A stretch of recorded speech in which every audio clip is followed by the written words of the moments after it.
Hello, everyone, and welcome back to the Father-Son Packers podcast, your source for Packers news, notes, and analysis. My name is Tommy, and I'm one of your hosts, and I'm joined, as always, by my co-host, my dad, Matt. Dad, how you doing?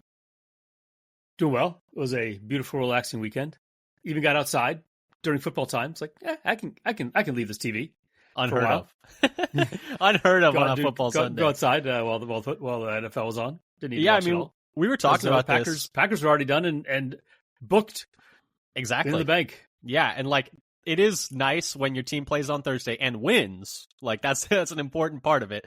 The football Sunday really becomes just you just get to enjoy it, just get to watch it, look at your fantasy teams, don't got to worry about, focusing on one game, can kind of bounce around to whichever games are going well.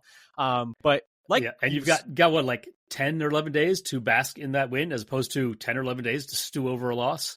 Exactly. And like you said, and we've been kind of, talking about, we are here today to break down the Packers win over the Washington Commanders on Thursday Night Football. And we're kind of getting back into our regular schedule where we'll be doing these breakdowns on Mondays and then previews on Fridays throughout the course of the year until, we get another Thursday night game or a Monday night game or some other quirk of the schedule kind of throws us off our game. But that'll be the usually scheduled programming. So we're going to talk about that win over the Commanders. Sorry, Dad, you were going to say something? Oh, and, regarding that programming, shockingly, we're only 20 minutes behind our planned start time. So yeah, I suppose we're doing well this week. It got moved a few times, and then we started late. Also, if we're being entirely honest with ourselves, but you said, the best part is we actually started 20 minutes early. Yes, and then we just never actually started. We just kind of blabbed on for a while, and I was like, "Wait, shouldn't we be recording this?" We were already talking about the game. I was like, "Shouldn't we have hit record at this point?" But anyway, so we're here to talk about the Packers win over the Commanders. Packers win 27-18 on Thursday Night Football. Good showing from Green Bay again.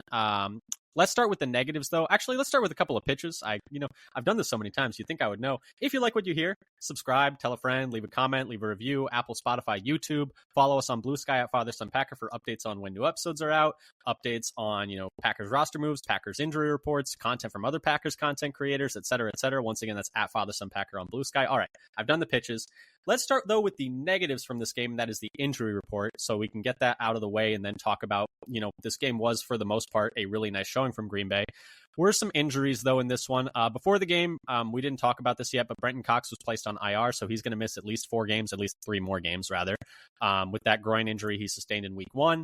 And then Zach Tom and Aaron Banks were both unable to play in this game, so some rotating along the offensive line, which we'll talk about.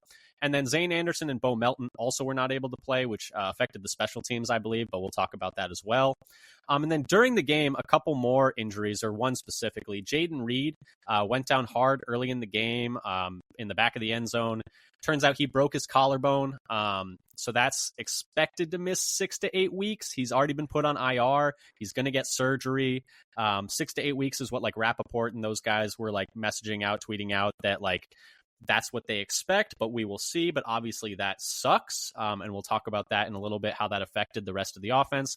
And then during the game, Kraft and Cooper both left, but they both returned, so hopefully nothing of note there, because they did both come back and finish the game, so that's at least some good news there.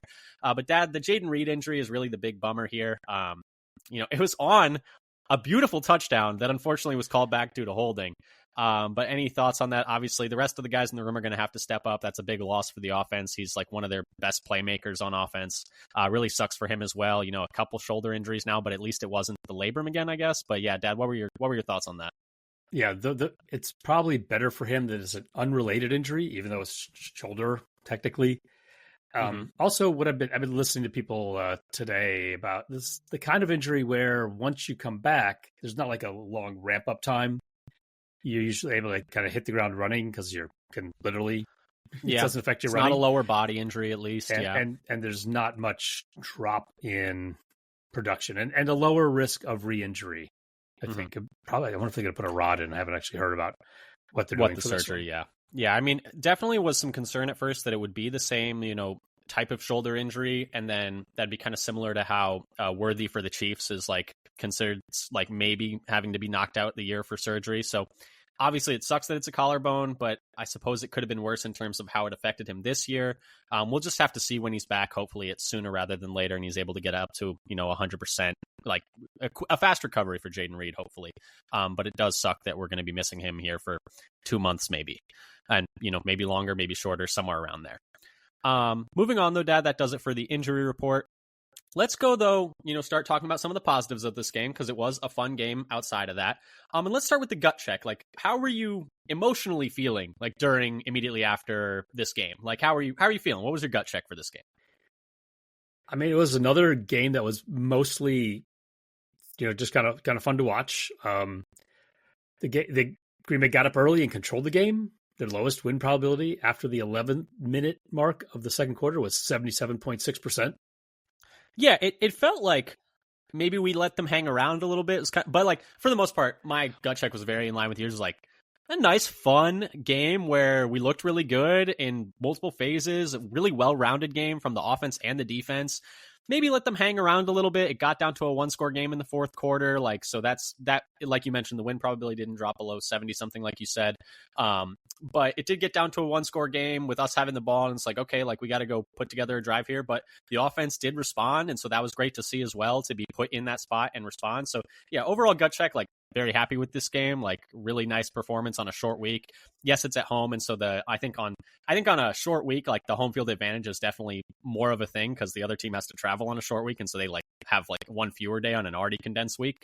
But really good showing from Green Bay. It was gut check was overall very positive in this one. Yeah, there was a little bit, and I think they announcers made a comment of like playing with your food, kind of just like vibe almost for a little while. Yeah, just a couple times where we shot ourselves in the foot, I would say, like, is more of it. Like, it's like, okay, you had a chance to, like, put another really good drive together, and then penalty, and then not quite getting the fourth down conversion, and then et cetera, et cetera. But we'll talk all about that. But, Dad, let's start talking about our big moments of the game. This is, part of our game breakdown. And I think we each picked 3 big moments that we just wanted to talk about, from less from an analytical point of view and more from just like an enjoying football point of view.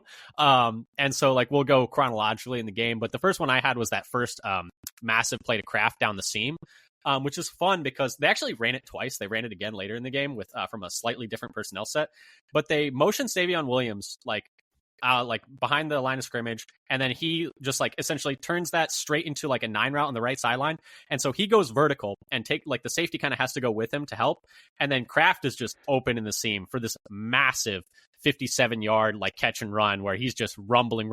He had a great day. We'll talk about him later. But at that point it was 0-0, 6:46 left in the first quarter. It was 2nd and 6. Like you had actually started the drive way backed up inside your own 10. But that led to the first touchdown of the game for Green Bay. So that was like a really huge moment, and also just like a really fun play, like for Green Bay and for Kraft, and to see the offense get like that explosive play right there on the second drive of the game was a lot of fun. And so that was like the first big moment of the game, in my opinion. Yeah. And then that was a lot of fun to see. Then my big moment was part of that same drive where there's 5:10 left in the first quarter and it's 3rd and 9, and Love scrambles. Like we've been talking about, for Love to use his legs. It's a high value play, quarterback scrambles. However, Love decides to lead with his throwing shoulder. That's the problem. The problem is the leading with the right shoulder. If you want to lower the boom on a defender, which he does, and he picks up the first down, he also, like after he lowers the boom on the safety, he almost gets absolutely speared by the linebacker who just somehow misses him in space, thank goodness. But yeah, leading with the throwing shoulder, not advisable. Not advisable at all. Yeah, I mean, full disclosure, I watched this play later on delay, so I knew it turned out okay. Otherwise, yikes. Yeah. Still but, yikes. It was like a very like hyped up play. Like the play itself, like up. if you want to lower your shoulder, your left shoulder, like I'm fine with that every once in a while. Like obviously you got to be smart about it. Like Micah Parsons on the sideline, they had a video of him like hyping up Jordan Love after that. He was joking. Micah Parsons was joking after the game that like he was giving Love crap after he slipped in the open field last week. If you remember that one where it like looked really awkward. He said he was went right making up fun from of under him. But so like Micah Parsons was talking about how he got super hyped after that play, and like I'm like yeah, like every once in a while it's okay, like lower the shoulder, just lower the left shoulder, like let's lead with the left shoulder there. I think like the defense was fired up, the offensive line was fired up, and it I think made the probability of scoring a touchdown much higher. If he ends up short on that. Yeah, it's fourth and you have to go for it on fourth again. You maybe don't get it. Like maybe it's 0-0 still. Once already, and this way they're up by go ahead. Sorry, a full touchdown instead of if they went for the field goal and got nothing. then Washington would have the chance to take the lead again, which they never got. It's like a cascading effect. Maybe you don't get it, then you start pressing, everything else gets a little tight. Like the defense is on the field more. It's like you don't get to play with the lead as much. Like there's a bunch of things that could have cascaded from that. So yeah, it was definitely a big play, but definitely also a hold your breath type play. The next big moment that I had was actually also you. So actually, I'm gonna throw it back to you. The next moment you had was mine. Wait, you about to steal my play? We're going chronologically. It's all you. What was the next big moment in the game? Do you think? Jump into the second quarter now on defense with the Packers up by 7-0. I think this is the next possession after that touchdown.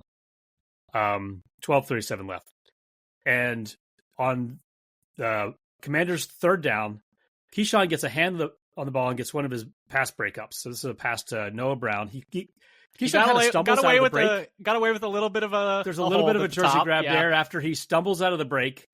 But he does recover to put his hands in and dislodge the ball after Brown's already got his hands on it. It was 3rd and 9. It would have been a 17-yard gain for first down at the 25, within field goal range and threatening to tie the game up.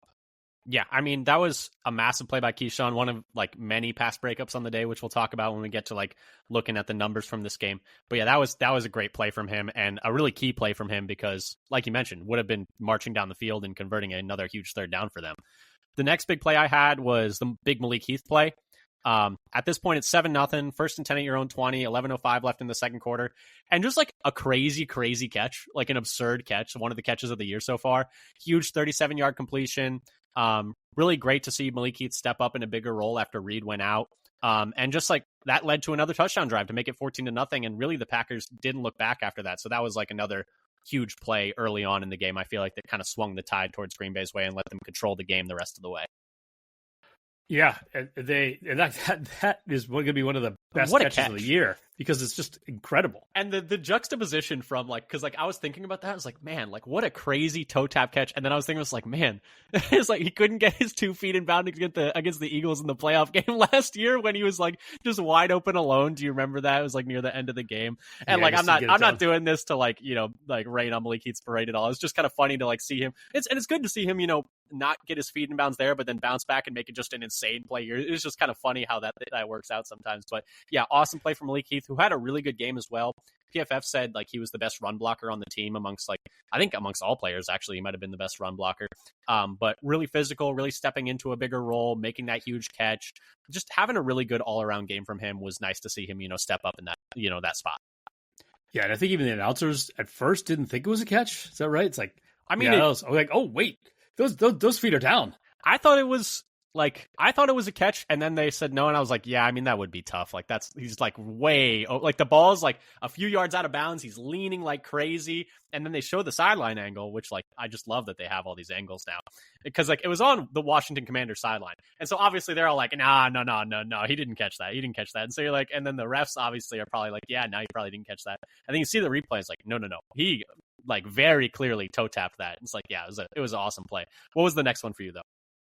So for me, I'm jumping to the third quarter now.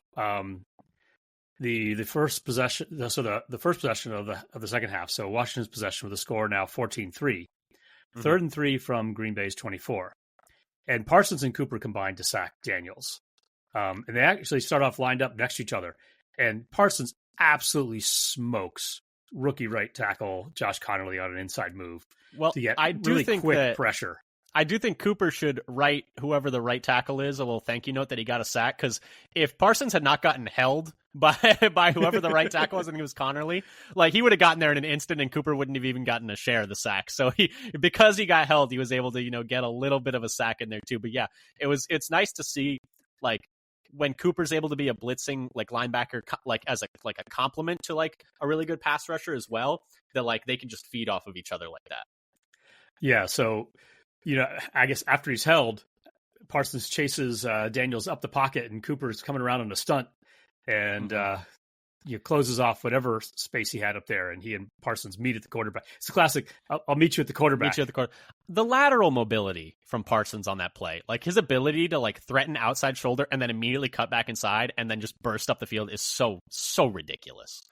Yeah, I wanted to try to find like what his time to pressure was on that play, but I haven't found that yet. Yeah. And then final play that like I thought really kind of iced the game in a lot of ways was it was just a really huge third down on the last scoring drive. Like we mentioned, it was 17-10 in the fourth. Like the offense has to respond there. It's 3rd and 6, ball at the Washington 45, 12-13 left in the fourth. So if you don't convert, you probably punt because it would be 4th and 6 from the 45. Like that's too long to do a field goal. You're giving the ball back with a lot of time left and only a 1-score game.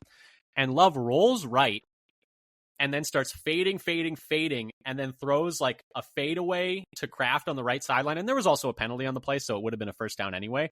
But just leaving no doubt about it, like just the way he's able to roll out, fade right, get it to Kraft, who makes another nice play for the quarterback there and gets that first down. I thought that was like one of the big plays on that drive and essentially led to a touchdown that put the game away, made it, a 14-point game in the fourth quarter. And, at that point, it felt like the Packers were in control and were going to close out that game. And so that was my final, like, big moment of the game, and I thought that was awesome. Yeah, it was a really great play. The kind of classic extend the play, but this is one where he found the open receiver. The ball was never in harm's way. Mm-hmm. He layers it in there very nicely. Yeah, it was a great play.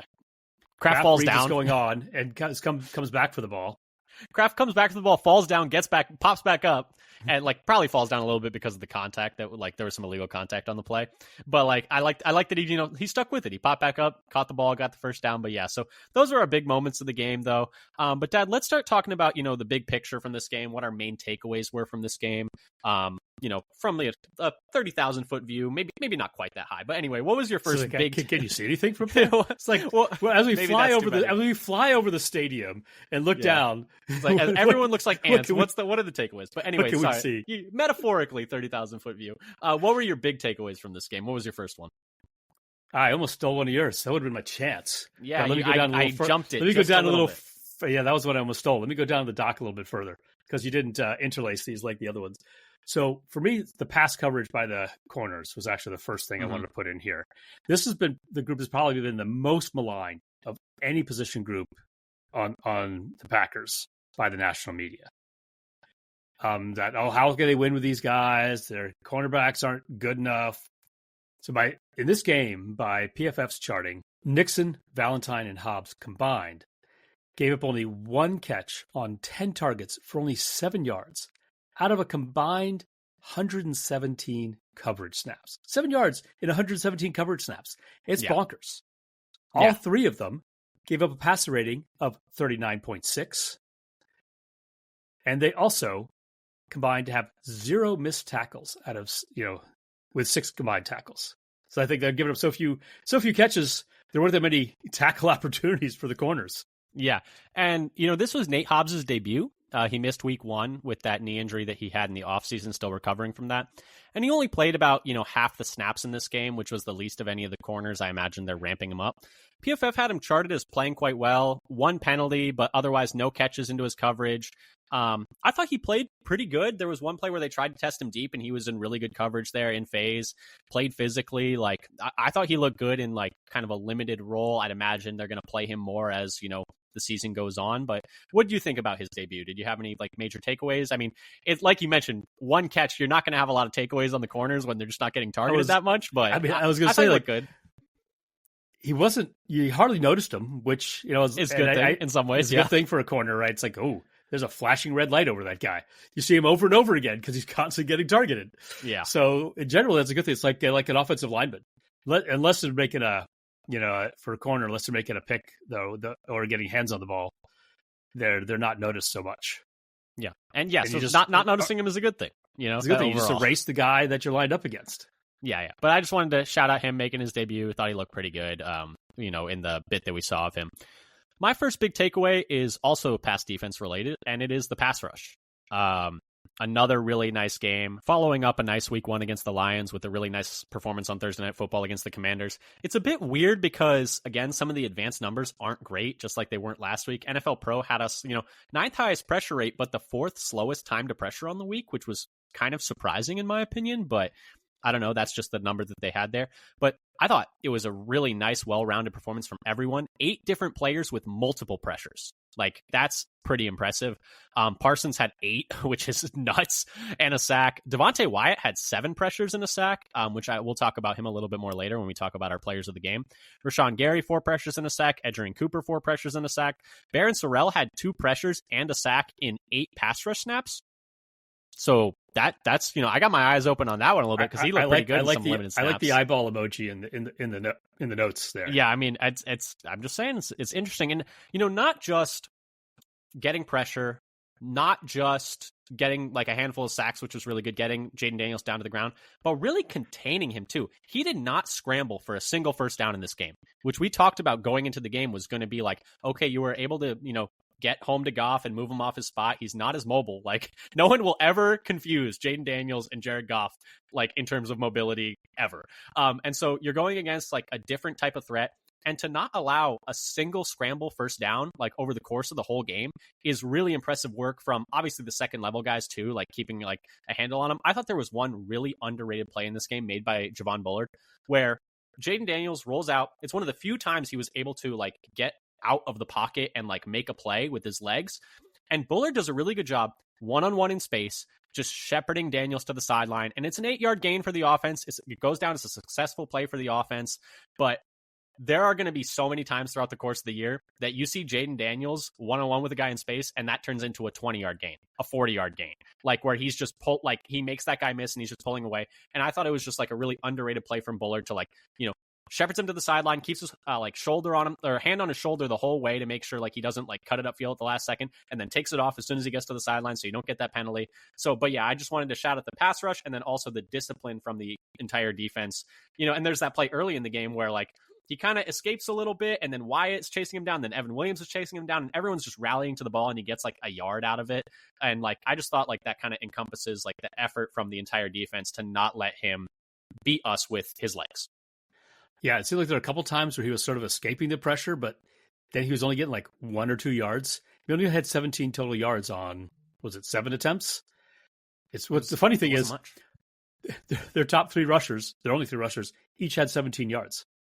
I mean, do you want to talk about the run defense then? Because like that's another big piece of this game. I can jump to that. Let's throw it to the run defense because we're saying it's like, well, the coverage was good and the pass rush was good and the run defense was good. Yeah, the defense was really good in this game. There was like a point in like the late third quarter that the Prime put the graphic up that Tucker Kraft had 108 yards and the Commanders had 106. Like that was a fun graphic that went up. But yeah, long story short, the defense played really well. But Dad, the run defense, how'd they look? Yeah, so they only gave up 51 total yards on 19 attempts for 2.7 yards per carry average. On the season, Green Bay is second in rush yards per game at only 48.5, second to Cleveland, and also second in yards per attempt at 2.4, also second to Cleveland. So far, they've given up the 5th lowest rush success rate within week 2, according to RBSDM. There's still 2 games left to play, but they have the 5th lowest success rate against the rushing. They also have the 4th lowest EPA per rush on the week, according to NFL Pro. And they led the league this week so far in giving up the lowest rush yards over expected per attempt. They also led the league in week 1 in fewest rush yards over expected per attempt. So they're leading the league in rush yards over expected per attempt on the season, having come in first both weeks so far. I suppose somebody could have a crazy good week in these 2 Monday night games, but at the moment, they're in first on the season. Yeah, and I think it's like a combination of the D-line and the linebacker core. Like through 2 weeks, the Packers are also 4th in the league in yards before contact per attempt at -0.1.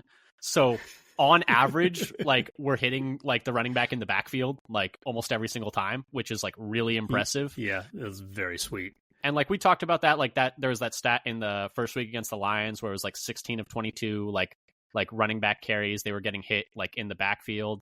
I think that's like quite as impressive this week, but it was still on average like at 0.4 yards before contact per attempt in this game. So like not even getting a yard before they were getting hit on average, which is like really impressive. And so another really good day from the run defense in this one. Thought it was nice from Wooden again. Thought Wyatt looked good. There was like the 4th and inches, like Colby Wooden just blows up. I think it's the center, but it might have been the left guard. And Washington was playing with a backup left guard in this one, to be fair. So like there was like some, a bit there where the Packers were able to take advantage of that. But like Wooden just blows up the interior offensive lineman, and we were so close to stuffing that run, and then Eckler was able to fall forward for that first down there. But I thought Wooden played well. We got some Stackhouse snaps. I didn't really notice those too much. But yeah, overall, just like, and Van Ness had a really good day defending the run. I think he only had one pressure in the end in like the passing game, but he graded out really well as a run defender, and he was setting the edge really well in that game. Yeah, that conversion, that short yardage run, it's like it took him like 3 efforts to get like a half a yard on that play. Yeah, the run defense was really, really good in this game against a team that ran the ball really well last week in the Commanders against the Giants. And so a really nice performance against what we think is going to be a really good like rushing offense. So like doubly impressive. The next big takeaway that I had was just the offensive depth looked really good in this game, or like at least looked good in this game. So offensive line, no Tom or Banks in this game. So you're down two starting offensive linemen. And that meant a lot of playing time for Anthony Belton, Darian Kennard, and Jordan Morgan. So Belton played 51 of 68 snaps at right tackle. They started off the game rotating him and Kennard, but they kind of stopped doing that. Kennard only ended up playing 17 snaps. Kennard graded out, well per PFF, 1 pressure allowed, pretty good in the run game. Belton, meanwhile, 0 pressures allowed on 28 snaps per PFF, although I am a little suspicious of that charting because I felt like he gave up a couple of pressures. He also had 1 hold that brought back the Reed touchdown, which we talked about, which was rough. But I thought overall for the game, played pretty well, moved some bodies in the run game, did pretty good as a pass protector, maybe 1 or 2 like late pressures. No like, oh my goodness, he got beat right away, like type things. Like for the most part, he was very solid and steady. And then Jordan Morgan at left guard played all the snaps, had a few rough reps in run blocking, but otherwise I thought had a pretty solid day. So offensive line depth, acquitted themselves pretty well. And then receiver-wise, Reed goes down in this game, and so Malik Heath and Savion Williams step in and give you some nice reps, nice plays. You had that big explosive play from Malik Heath that we talked about. Savion Williams, meanwhile, gets like a nice little end around that he takes for like 10 or like 8 yards, and then also a wildcat play, which I thought was really fun that he got for like 17, 16 yards, something like that. That was like one of my favorite plays of the game because it was just fun and wacky. And like I thought Savion Williams looked good with those little design touches. Like I don't think he has a reception yet, but I thought that was a fun play, and it was nice to see those guys step up as in terms of offensive depth. But Dad, any thoughts on the depth of the O-line, depth of the receiver core after this game? Yeah, I mean, by PFF, they've gave up no sacks and no hits. There's some hurries, but no sacks or hits. So kept Love pretty clean in this game.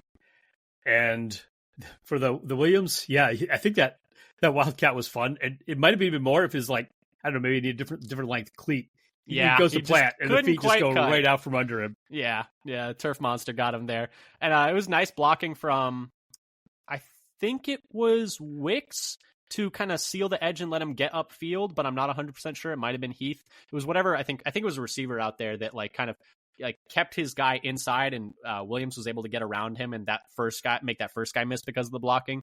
And then, he was able to get upfield and get a nice chunk play. And that was the drive that ended up being the touchdown that made it 24-10. So that was like an important play as well.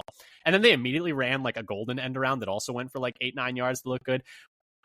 Love is so close to hitting golden on these deep balls. The first one, I think he just sees him late, and so he leaves it like short, and then the DB makes a good play on it. And then the next one, which was I think the next drive, it's just a little bit too far. I think he just needs to put a little bit more air under and let golden run like underneath it. But so close to a couple explosive plays. Like those are like they're gonna hit one of those. Like it's that close. But yeah, Golden was so close to having like over 100 yards receiving and 2 touchdowns. Yeah, like this close. But Dad, anyway, what was your next big takeaway? So, despite those ones where it's like Love missed a little bit, I felt like he was generally sharper. Oh yeah, he had a really good game, I thought. I mean, what was it in the end? He ended, was it 19 of 31 for 292 yards and 2 touchdowns? Like just a little short of 300 still, unfortunately, but I mean, that he had a great game. And like also LaFleur had a great game, like getting the guys open. But yeah, I thought Love played quite well. Yeah, he had no turnover-worthy plays this week, according to PFF, after having 2 of them in week 1. His completion percentage over expected in week 2 was higher, 7% versus 6.4% in week 1. His air yards per attempt were also up 14.5 in week 2 compared to 9.6 in week 1. The ADOT is crazy. Like the fact that on average you're throwing the ball 14 yards downfield, like that's some big game hunting. Yeah. So currently he's second on the year in the league in completed air yards per attempt, and first amongst QBs who have played 2 games. So right now I think he trails Geno Smith, who has not yet played today. So we'll have to see what happens with that game, whether Love, moves up into first or stays in second. But he is like being aggressive, downfield, but also generally protecting the ball this week as well. Yeah, and I thought some of his best plays were also like throwaways. Like I thought he had actually a couple like physically impressive throwaways where he's like kind of trapped, he can't roll out, and so he has to kind of just fade away and just throw the ball like as hard as he can out of bounds. And I thought there were a couple where I was like, ooh, like that's a kind of risky. Like you're really trusting your arm that you're going to get that to the sideline. Because if you don't get that to the sideline, it looks really bad. But I thought he did a really good job throwing the ball away on those and getting the ball away like impressively. And like otherwise was also showing off his arm strength on throwaways. I mean, actually though, and then he was just carving up the Commanders secondary. I mean, he was hitting like the throw to like Heath is a really great catch, but it's also a nice throw to put it where only Heath can get it. And I think he's getting hit as he's releasing it too. The touchdown throw to Reed was maybe his best throw of the game, which unfortunately ended up not counting because he does a nice job of like relocating in the pocket as pressure comes and then just dropping it in a bucket for Reed. Like that was really impressive. Had the nice scramble that we talked about, but just lead with the left shoulder next time, please. But yeah, he overall had like a really nice day. Yeah. And that, off script play to Kraft as well was really nice. That you mentioned earlier was really nice play. Yes, that was a nice play. And looking off the safety on the big throw to Kraft that ended up going for almost 60 yards was a nice little read there too, and also a nice design by LaFleur. But yeah, a nice day from Love for sure. My final, big takeaway, main takeaway, et cetera, was just here's some like fun stats from the game. They said this on the broadcast, but Tucker Kraft ends up ending the game with, I believe it was like 124 yards in the end. Yeah, 6 receptions, 124 yards on 7 targets and a touchdown. That is the most receiving yards for a tight end for the Packers since Richard Rodgers in that Hail Mary game, I think, had like right. $140 they mentioned that in the podcast. I was trying to think, they mentioned that on the broadcast. Yeah. Where it was like, and when they said it was Richard Rodgers, I was like, I don't remember Richard Rodgers ever having 140 yards in the game. I was like, it must have been the Hail Mary game because that's like 60, 70 yards right there. And then they said that was that Hail Mary game against the Lions. I was like, yep, that sounds about right. And then the other fun one, which you already kind of mentioned, was Keyshawn Nixon had the most PBUs by a Packers defensive back since Jair Alexander in 2018 against the Rams, which we all remember, that rookie year for Jair where he was like lined up against Brandon Cooks on like almost every play and was like just playing out of his mind. But yeah, so those are some fun stats. And then Ben Solak had this one. The Washington Commanders had 2 explosive plays on 65 total plays for a 3.1% explosive play rate per Next Gen Stats. That would have been the lowest explosive play rate in a single game all of last season. Not bad. Not bad at all. But yeah. Not bad against a team that's you generally think of as having a high-powered offense as well. Yes. Yeah. But those are my big takeaways. I don't know if you have any more. There was one other thing that like I think neither of us put in this section that I figure maybe we should touch on, and that's special teams because we haven't talked about them yet. I'm just going to run through some stuff. Missed 48-yarder by McManus was rough at the end of the half after, the offense did such a good job of getting them in position. And the 22-yarder was maybe a little closer than you would have liked. But he did bounce back and made a pretty big 56-yarder that made it a 3-score game. That was like a big kick at the time, and that's a tough kick. So good to see him bounce back. Rough day for the punting unit. Here are the punts. So the Packers didn't have to punt much, thankfully. But here were the punts. A 54-yard punt that was returned 14 yards plus a 15-yard penalty to Washington's 45. So that's a net of 25 yards. Then a 55-yard punt that was returned 24 yards to the Washington 43. That's a net of 31 yards. Then a 51-yard punt that was returned 12 yards to the 50, so a net of 39 yards.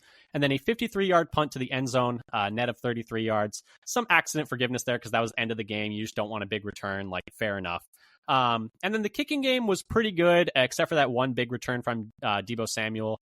Other than that, it was pretty good, and a lot of touchbacks because the game was kind of out of reach and you just didn't want to give up an explosive play. But still, giving up that big return was not great in the kicking game. But the punting game is where, like, I was like, oh man, like we didn't have a single punt that was more than net 40 yards. Like we were giving up returns like that. That was less than ideal. Yeah, and a much worse performance in the coverages than week one. Mm-hmm.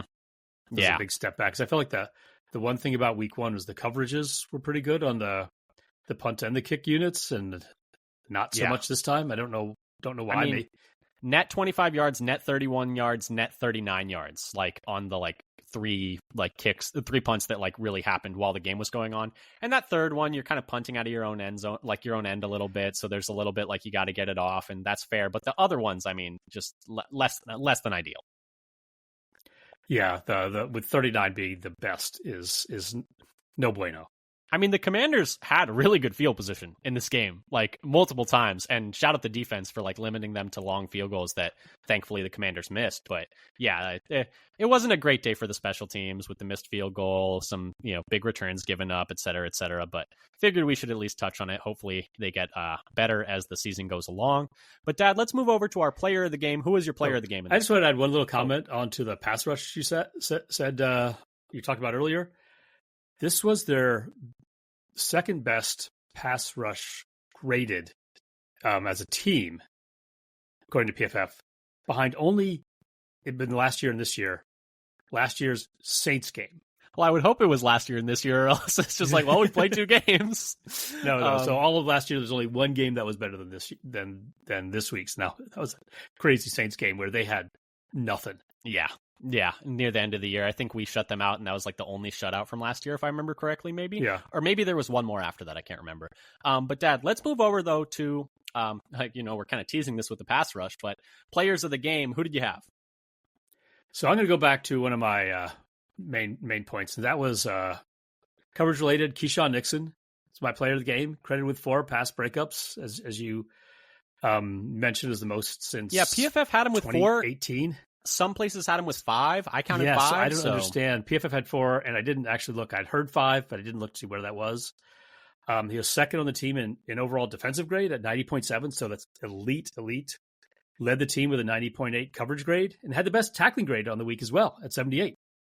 Yeah, and also had to fill in at punt returner a little bit, and didn't make any mistakes there, so that was good as well. My player of the game was Micah Parsons. 8 pressures and a sack. Double team, triple team, chipped, didn't matter. There's a couple plays where the running back tries to chip him and he just runs through him like he's not even there. I mean, it's insane. Turns out Micah Parsons, really good at football. And it felt like just every time they dropped back to pass and he was on the field, he was getting to the quarterback. I feel like we have to mention the thank you Jerry chance. Thank you Jerry chance after the game while he was getting interviewed by the Prime telecast guys. That was funny. I don't know if I haven't seen it. Maybe it's because it's so much as the whole Predator handshake meme with Cowboys fans, Vikings fans, Lions fans, Bears fans, all hating Jerry Jones. I mean, shout out Jerry. Thank you for trading Micah Parsons to the Packers. Turns out he's really good at football. But so that does it for our players of the game. Let's move over though to our under the radar player of the game, a player that played really well but maybe isn't getting enough of a shout out in our mind. Who is yours? So mine was, I'm picking Dontavian Wicks. Mm-hmm. Second on the team and first among wide receivers with 44 receiving yards and 4 receptions, because Tucker Kraft exists. And so he was not ahead of him. Nope. But he led the team in slot snaps at 13. So that might tell us a little something about going forward with Reed missing some time. Mm-hmm. And he also secured the onside kick as part of the hands team. I was definitely a little nervous when I saw him lined up there in the hands team. I'm not going to lie, but he did on the hands team now. Yeah. My under-the-radar player is Devontae Wyatt because everyone's talking about, Micah Parsons, crazy impact, 8 pressures. Devontae Wyatt had 7 pressures and a sack in this game, too. Also batted down 2 passes, which was also, impactful. He's actually leading all interior defensive linemen in the league in pressures through 2 weeks, before the Monday night games tonight. But yeah, so I just wanted to shout him out because, he has a bigger role with Kenny gone, and he's really stepping into that role right now. Yeah, he's looked good. And I think he was trying to get almost intercepted the spike also. Yes, so he dove under the spike to try to get the interception. He wanted that. He's like the one that he bats at the ball in the air. He's looking for that one. And then I'd say it's the first time I've seen anybody try to intercept the spike. Yeah, I've seen someone try and do it. I've never seen someone do it, though. But yeah, so those are our under the radar players of the game. Dad, any last thoughts you want to leave us with before we, pack it in here? Well, it's also nice to enjoy sort of the mini buy and maybe get some of our injured players back. Like see if don't know yet how long to expect Banks or Tom to recover. Neither of them practiced today, so something to keep in mind. But we'll keep an eye on it. And other than that, we're riding high with leading the division. Mm-hmm. Maybe the most impressive pair of wins in the league so far, I would think. Yeah, through 2 weeks, looking good. 2-0. Love to be 2-0. Pretty impressive wins against 2 playoff teams from last year. And yeah, I mean, feels good to be 2-0, right? It's good to be the king. Yeah, only 2 weeks, but a nice showing from the Packers over these last 2 weeks. Good to get the win. Good to be 2-0. And hopefully we can keep stacking successes as the Packers play the Browns this weekend. We'll be on Friday with a preview for that game, so stay tuned to that. Like, subscribe, leave a review, leave a comment, tell a friend, tell a stranger. Follow us on Blue Sky at Father Son Packer for when new episodes are coming out and updates on those injury reports like we talked about. Content from other Packers content creators, roster moves, Packers news, etc., etc. One-stop shopping for everything Titletown. Once again, that's at Father Son Packer on Blue Sky. But anyway, thank you so much for listening. Good to see the Packers get a W. Hopefully they get one next week too. And until next time, go Pack, go. Go Pack, go.